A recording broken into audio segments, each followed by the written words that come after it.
అందరికీ నమస్తే. రేగోడ్ మండల్ సంగారెడ్డి జిల్లాలో కలపాలి. ఎందుకంటే ప్రభుత్వం నోటిఫికేషన్లు విడుదల చేస్తున్న సందర్భంగా రేగోడ్ మండల్కి అన్యాయం జరుగుతుంది. గతంలో టీఆర్ఎస్ పునర్విభజన కరెక్ట్గా జరగలేక రేగోడ్ మండల్ మెదక్ డిస్టిక్ వెళ్ళిపోయింది. రేగోడ్ మండల్ సంగారెడ్డి జిల్లాలో కలవాల్సింది, కలపలేకపోయారు అప్పుడున్న ప్రభుత్వంలో. గతంలో చెప్పినట్టు 2024 ఎలక్షన్లో దామోదర్ రాజనరసింహ గారు రేగోడ్ మండల్ సంగారెడ్డి జిల్లాలో కలుపుతామని చెప్పారు. చెప్పాలని కోరుతున్నాం. ఎందుకంటే కాంగ్రెస్ ప్రభుత్వం ఉన్నప్పుడైతేనే రేగోడ్ మండల్ సంగారెడ్డి జిల్లాలో కలుస్తుంది. ఇక్కడ ముఖ్యంగా యువతకు ప్రభుత్వ ఉద్యోగ నోటిఫికేషన్ల యువతకు న్యాయం జరగాలంటే రేగోడ్ మండల్ సంగారెడ్డి జిల్లాలో కలవాలి. లేకుంటే మళ్ళీ అన్యాయం జరుగుతుంది. మీరు రేగోడ్ మెదక్లో ఉండడం వల్ల మెదక్కి వెళ్ళాలంటే కష్టం ఎక్కువవుతుంది ప్రజలకు.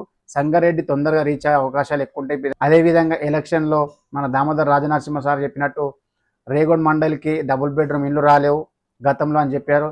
అదేవిధంగా ఇప్పుడు డబుల్ బెడ్రూమ్ ఇల్లు అయితే రేగోడ్ మండల్లో ప్రతి గ్రామంలో కడుతున్నారు. అదే మాదిరిగా ఈ యొక్క రేగోడ్ మండల్ని సంగారెడ్డి జిల్లాలో ప్రత్యేక శ్రద్ధతోని దామోదర్ రాజనరసింహ గారు ఈ రేగోడ్ మండల్ సంగారెడ్డి జిల్లాలో కలిపితే పేద విద్యార్థులకు ఎంతో న్యాయం జరుగుతుంది.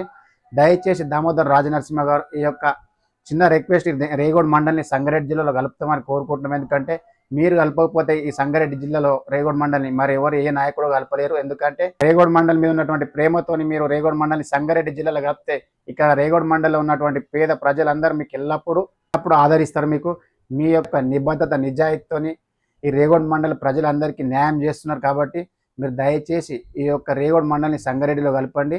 లేకుంటే ఇక్కడ ఉన్నట్టు దయచేసి మీరే ఈ రేగోడ్ మండలి యొక్క ప్రజల యొక్క బాధను అర్థం చేసుకొని రేగోడ్ మండల్ని సంగారెడ్డి జిల్లాలో కలుపుతారని ఆశిస్తున్నాం. గతంలో చాలా కొట్లాడారు. 2024 కన్నా ముందు రేగోడ్ మండల్ సంగారెడ్డి జిల్లాలో కలపాలని. అప్పుడున్న ప్రభుత్వం కలపలేదు. ఇప్పుడు దయచేసి మీరన్నా కలుపుతారని కోరుకుంటున్నాం. ఎందుకంటే మీరు